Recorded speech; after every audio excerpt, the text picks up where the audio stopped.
Welcome to Structured Settlements with J.G. Wentworth. 877 cash now. 877 cash now. I have an annuity, but I need cash now. I think we're going to call it bad ideas. I like bad ideas. Folks, things are bad. Pretty awful, I'd say. I can't afford groceries, my health care insurance is going up, and all the while my government is focused on amassing a secret police force, kidnapping foreign presidents, talking about invading Greenland. Why? And putting AI data centers in cities where they can just take up all the groundwater. Nice! And I know we all feel doomed, but we've been feeling doomed for a while. According to a Pew Research, less than 30% of Americans trust our government to do the right thing most of the time. Pretty bad numbers. Now add in the Supreme Court Citizens United decision that allowed corporations to just pump unlimited money into our elections. And pretty much now the oligarchs run our show. Oligarch, if you're not familiar, is like the wealthiest people. I know, to me personally, that does sound like a Russian hockey player, Oligarch to McDavid, one-timer, top Chad. If this is where we are right now, how does it get better? Well, let me tell you.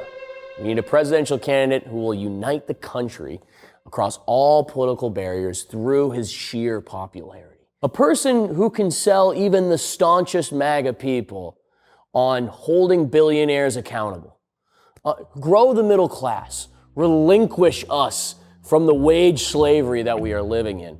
A person who leads by example. A person who puts others before himself.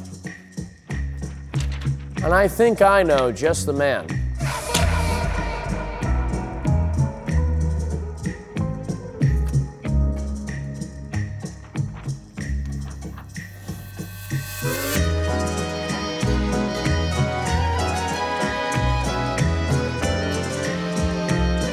Welcome to the first installment of Bad Ideas with Alec Flynn.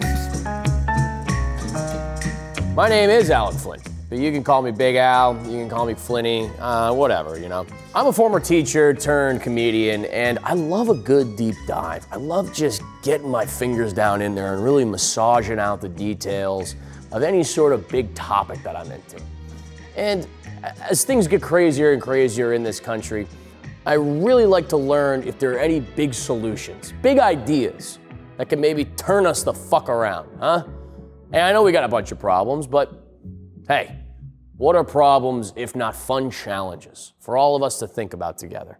But look, guys, my aim with these videos is not necessarily to prove, but to just kind of like broach the idea that John Cena could be a democratic socialist president of the United States.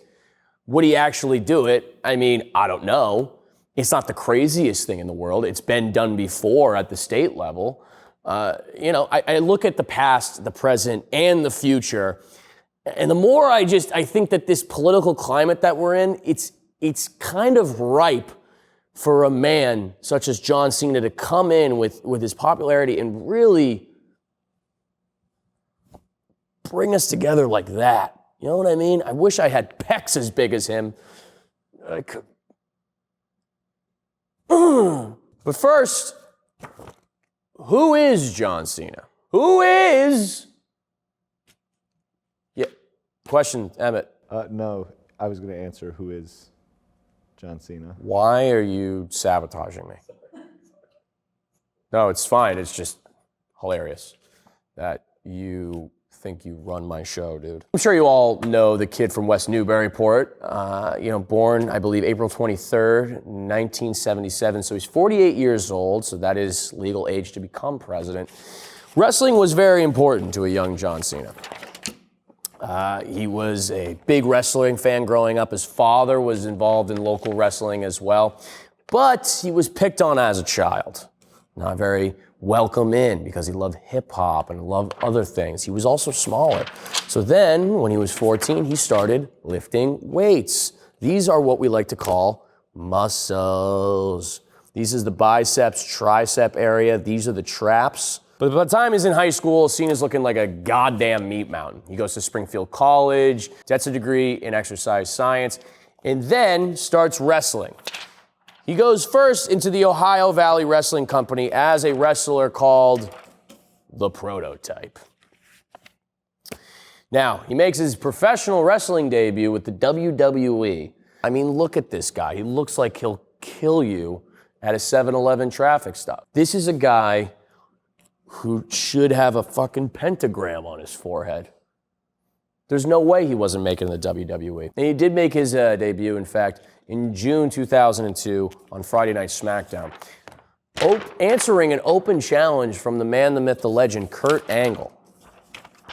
Now, Kurt Angle is standing in the center of the ring and asked the WWE audience, there's a lot of young guys back there, future superstars that want to climb the ladder of success.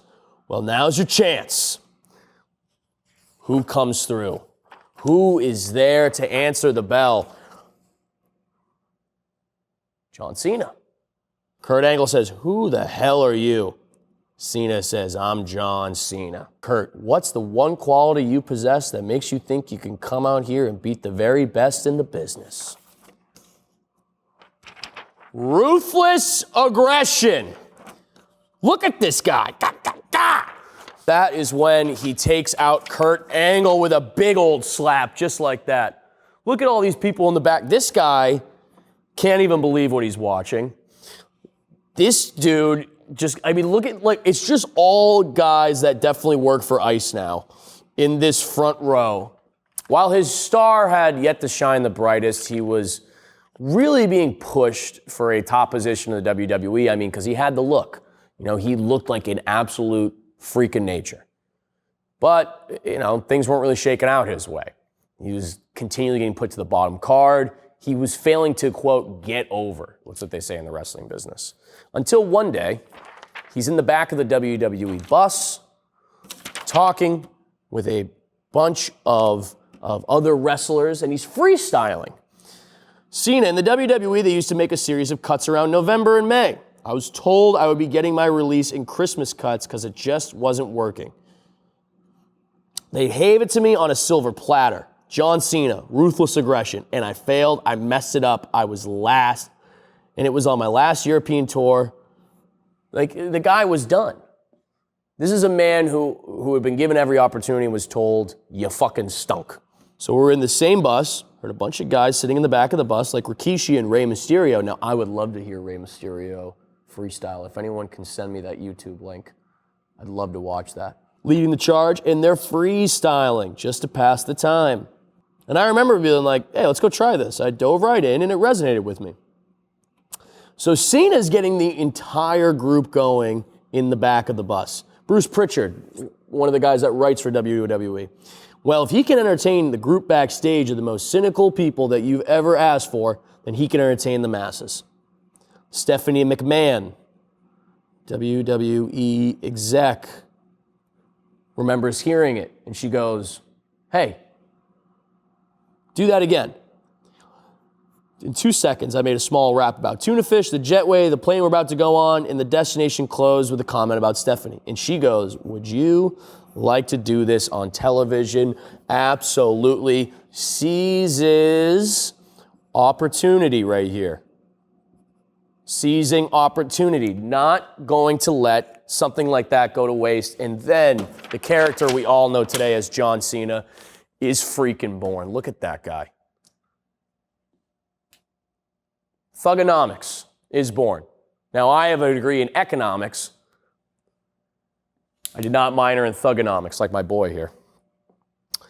Throughout his illustrious WWE career, I mean, the stats are unparalleled. John Cena alone, let's talk about it. He's got 14 WWE championships, 3-time World Heavyweight Championship. Let's talk about movies, TV.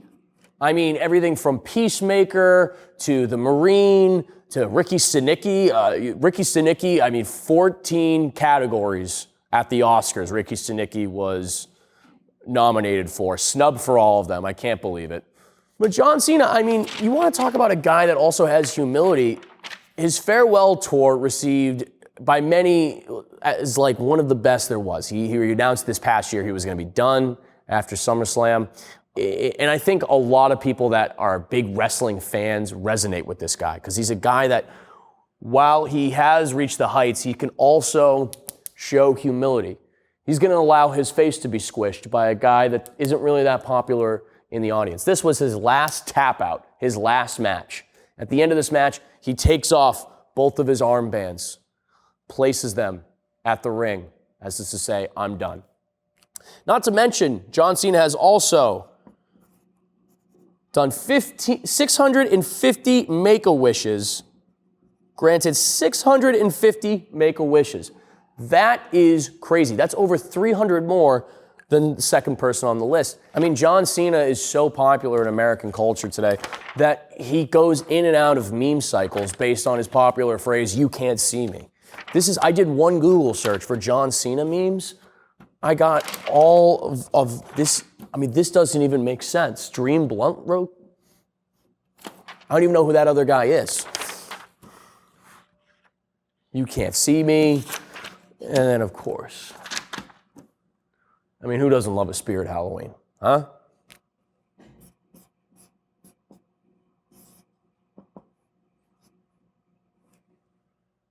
That's you. What I love about John Cena is a lot of the interviews he does now. You'll see a nice older man in his 40s wearing a well-tailored suit. And he's just not afraid to speak with a lot of clarity, brevity, sincerity. If there's anything that I think a lot of politicians today are missing, it is authenticity and sincerity.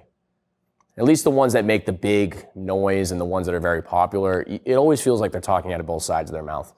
John Cena, I think, always will take the time to be thoughtful and have a really reasoned answer that I don't see personally as being PR handled. I see it as a guy who really doesn't take for granted every day. Let's take, for example, he was asked about a piece of spanakopita. This was the answer John Cena gave. Quote, "I've taken one vacation in my life. It was in my honeymoon. We went to Santorini, completely embraced the culture. And what I like about spanakopita is you can have it in the morning with coffee. We had it for breakfast, and it was so delicious. Then we had it for dinner. And it was also a snack. So when I see this, I'm taken back to those moments of joy that I have with the person I love most in this world." And that's what food does. A vehicle of brilliant reminders and wonderful moments. This is a guy who's been clocked over the head with a chair for 20 years. The amount of times I saw Edge throw this guy through a ladder, and you're talking about, he's throwing out a vehicle of brilliant reminders in wonderful moments? What? You can't find that shit in those dragon smut books that women are reading. I would be hard-pressed to see freaking J.D. Salinger come up with a better line for Mr. Holden Caulfield. A vehicle of brilliant reminders and wonderful moments. Fuck you. That's beautiful. I know. You say to yourself, Alec, he's a wrestler at the end of the day. A wrestler can't be a politician. A wrestler can't hold public office. Isn't that a little bit crazy? I introduce our second segment. The Body did it first. Folks, I'd like to introduce you to a man named Jesse "The Body" Ventura. Navy SEAL, WWE wrestler, and former governor of Minnesota. Yeah, for those of you that don't know who The Body is, you might recognize him from this viral video that was kind of growing in popularity after the murder of Renee Nicole Good in Minneapolis by ICE agents this past month. Since then, also Alex Preddy was murdered, and a lot of just awful things are happening in Minneapolis by a secret police force. Suffice to say, Jesse "The Body" Ventura was out and about at his former high school, Roosevelt High School, where they were harassing students. ICE agents were harassing students. This is what Jesse had to say. January 10th, 2026. You want to know something? I'll give you a quote. We're a third world country right now. Not first, not second, third. That is bronze. We're a bronze country. Want to know why? I'm an expert. I've been to them. I spent 17 months in Southeast Asia. Arigato. While the draft dodger, Trump, was playing golf. You know how I know we're a third world country? Because in third world countries, they have the military doing their police. Truer things have never been said. When you walk around, I was in the Philippines the day Ferdinand Marcos declared martial law and we went under dictatorship. We went from nobody to a guy with a machine gun in every corner. And that's what happens in a dictatorship. In comes the military. And that's what's happening here, and people better wake the fuck up to it. That's the body. Okay? He knows what the hell's going on. A proud Minnesotan, Jesse Ventura, was a Navy SEAL in Vietnam, came home to become a WWE wrestler. He was actually super popular and tried to start a union with all the WWE wrestlers because they weren't getting compensated fair enough. But somebody sold him out, believe it or not. You want to guess who? Yeah. Terry Bollea, a.k.a. Hulk Hogan, told Vince McMahon about Jesse, quote, stirring shit up. Hulk for Sports Illustrated magazine. Right before WrestleMania 2, Jesse was trying to start a union and undermine Vince. I was on Vince McMahon's team. That's what we call a bootlicker. That is a noun. One who kowtows to authority. See also bitch. Straight to Vince, I said, hey, Jesse's stirring shit up, man. He's trying to start a union. You're going to have a bunch of wrestlers walk out on Madison Square Garden. Just want to let you know what's up. So, Jesse was fired. Still stayed in wrestling at a couple other promotions. But I think Jesse found his real calling when he was acting. You might recognize him from the first Predator movie where he starred alongside Arnold Schwarzenegger. You might recognize this super popular quote that I didn't know was him until I started doing this research. I ain't got time to bleed.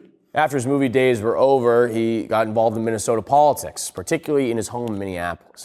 Eventually, he stuck to the status quo, ran for the Reform Party in 1998. That was his party. He was neither Democrat nor Republican, the Reform Party. He was facing off against two strong candidates for the governorship. But what made him unique was his position as an outsider.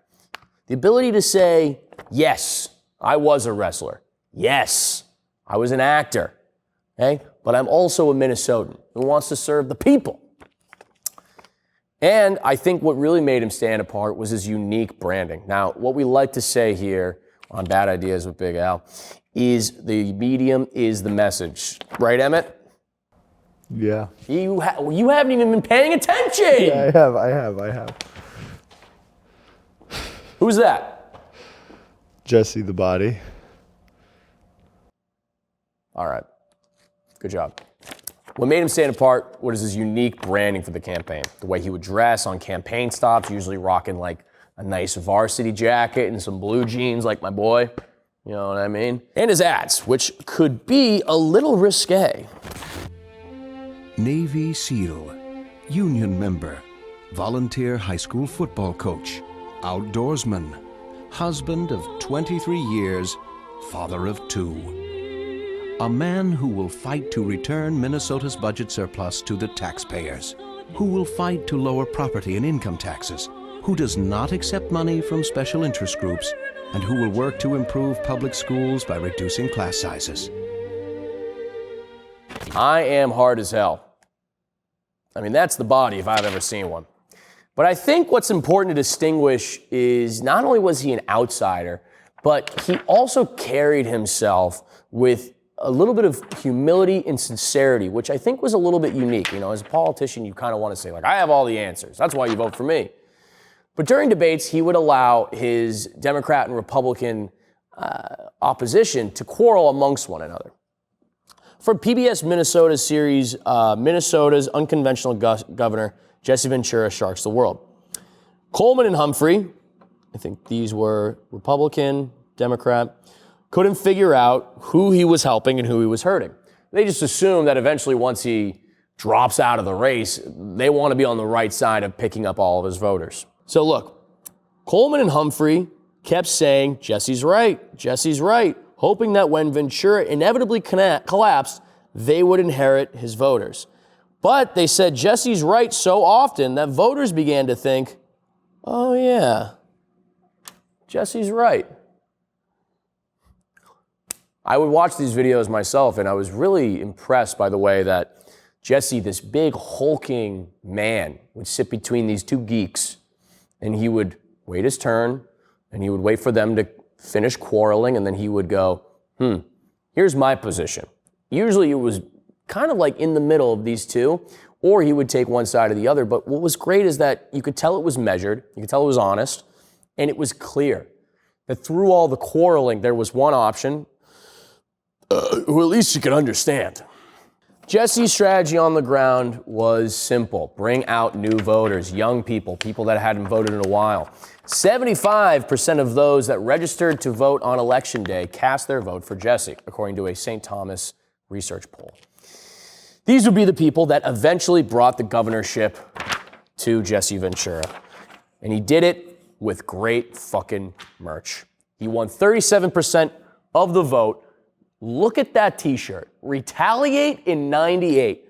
Gang, hit me up at Big Al Flynn on Instagram if you know where I can find this shirt. I've been on Depop for at least a month trying to find a Retaliate in 98 Jesse Ventura shirt. And I'll tell you what, his party only spent $250,000 in the entire campaign.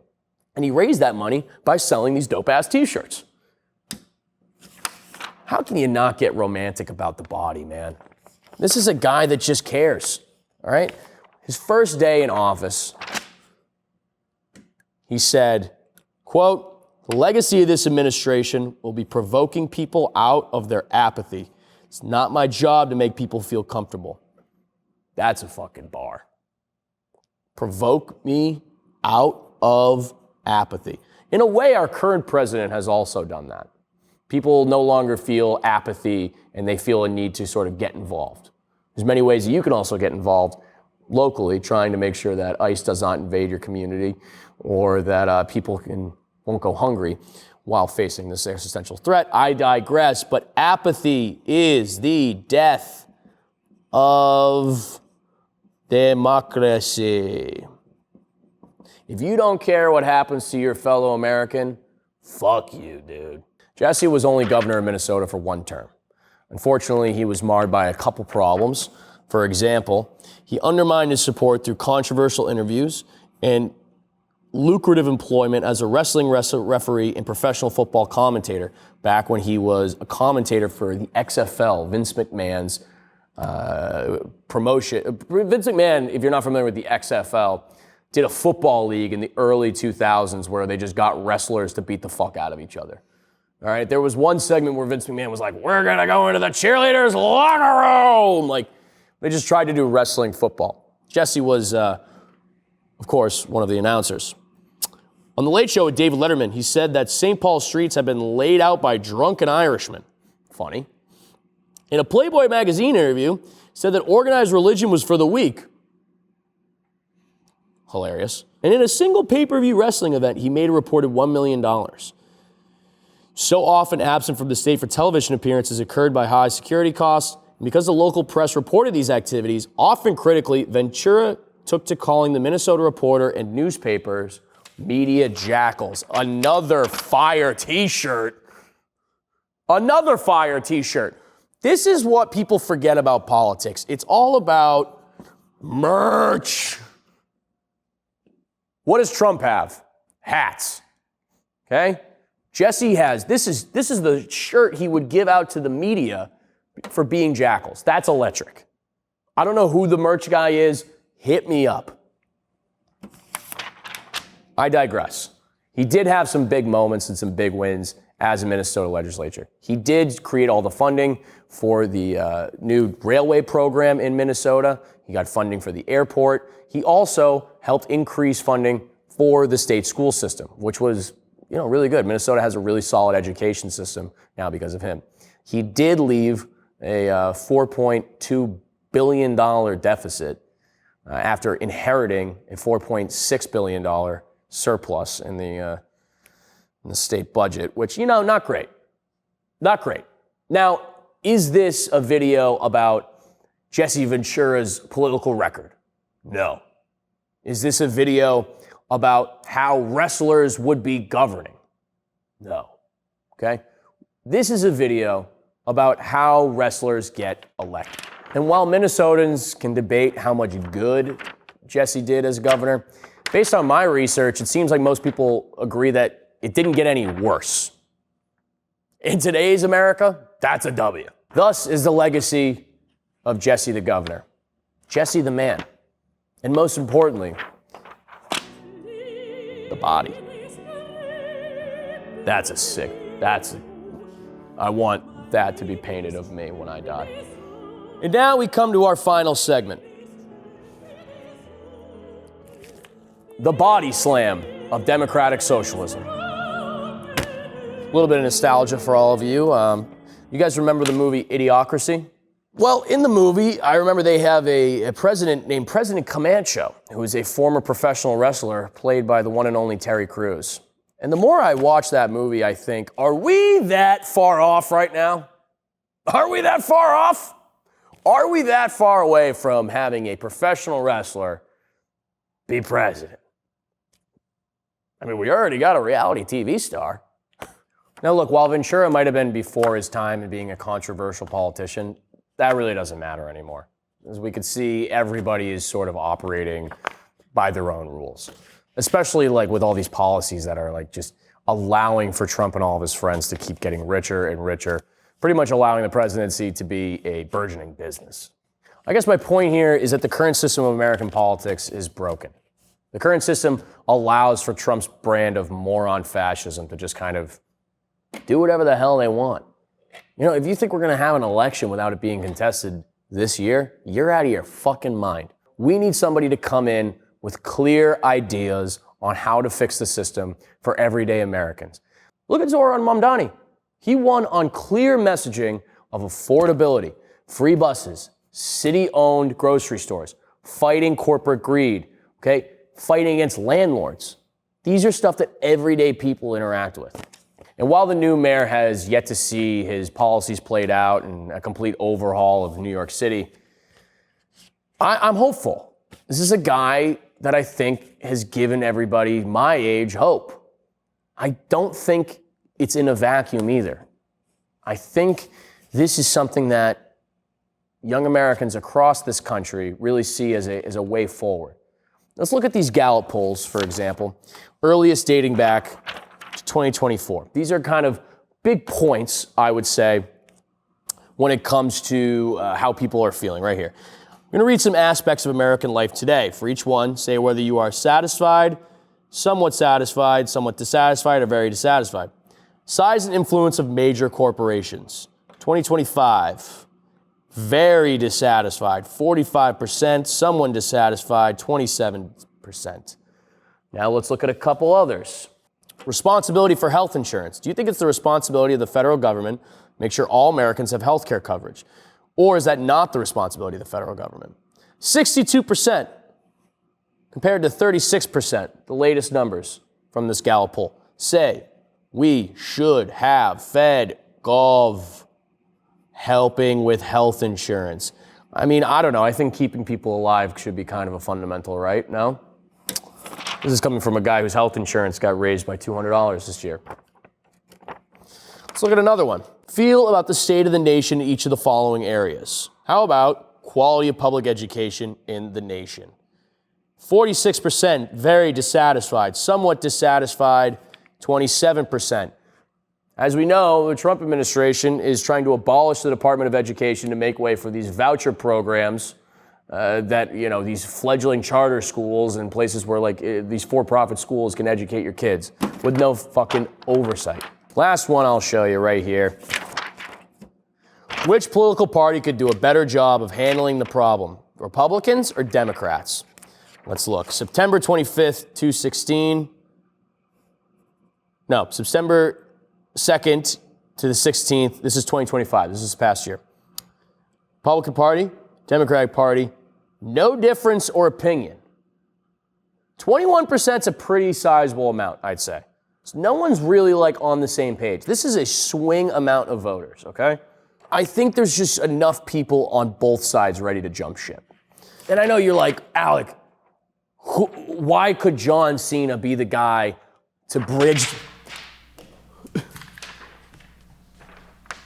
I know you're like, I just keep going. And I know you're like, Alec, why do you think John Cena could bridge that divide between people?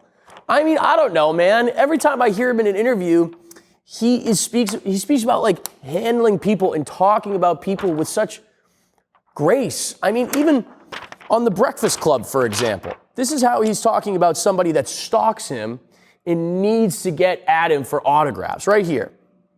Business has been great to me. Small town kid from West Newbury, didn't grow up with much, and now life has given me so opportunities.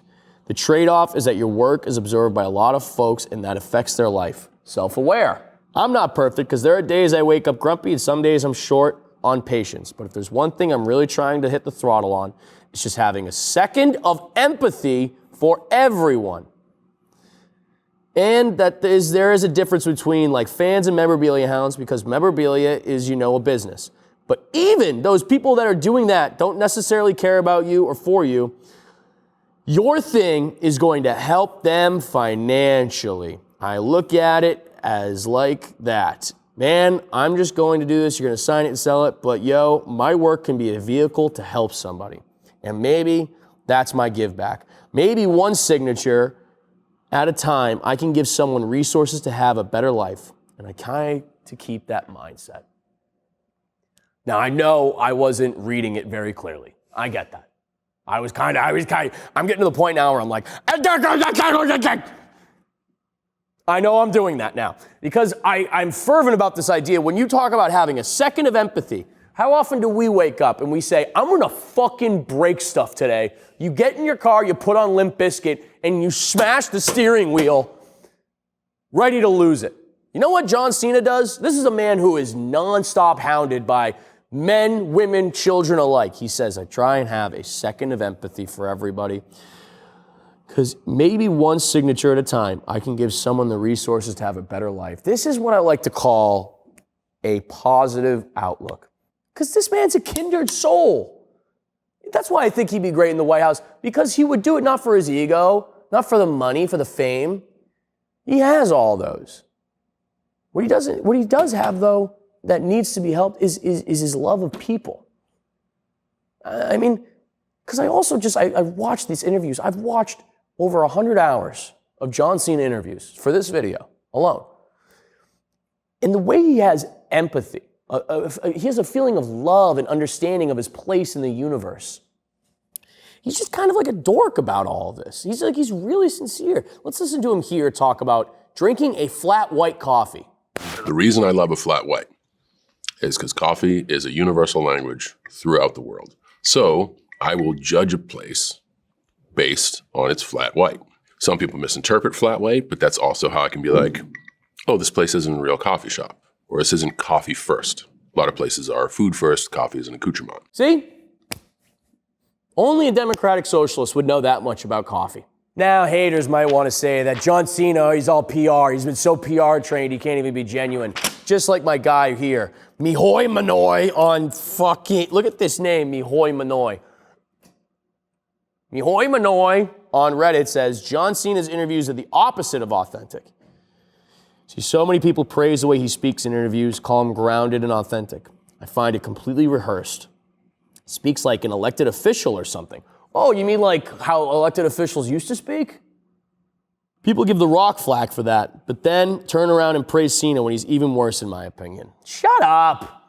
How about shut the fuck up?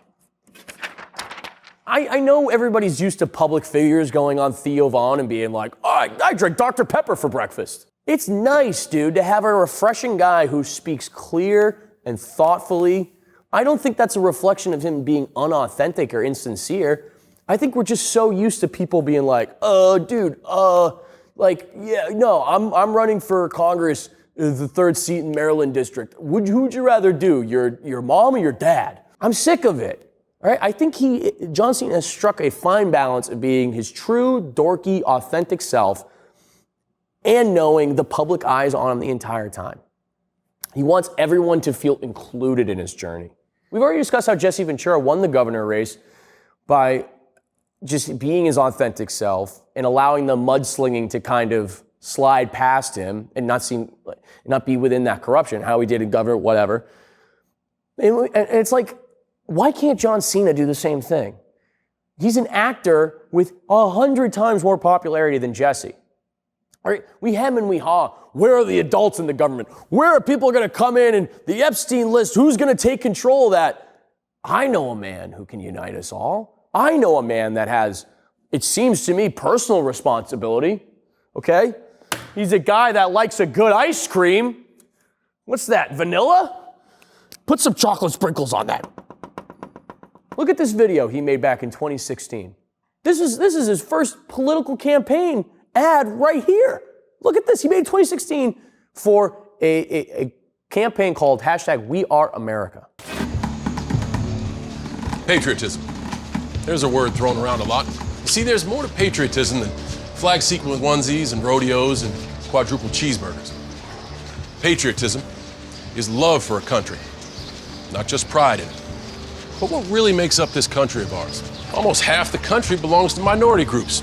People who are lesbian, African American, and bi and transgender and Native American, and proud of it. After all, what's more American than freedom to celebrate the things that make us, us? E pluribus unum. From many, one. It's even in our country's name, the United States. Remember that to love America is to love all Americans, because love has no labels. And so, America, I'd ask you to open your mind a little bit for once in your life. We are past the point of traditional politicians. So I think in the least, we should embrace a man that would embrace us, all of us, and lead with virtues like love, empathy, hustle, loyalty, and respect. My name is Alec Flynn, and each week I'll be coming to you with a brand new presentation that I really hope you enjoy. And in the meantime, if you enjoyed this, please feel free to subscribe to my channel. Feel free to share this with a friend or just comment if you'd like to have a conversation about what we talked about today. I hope that together we can learn a couple things.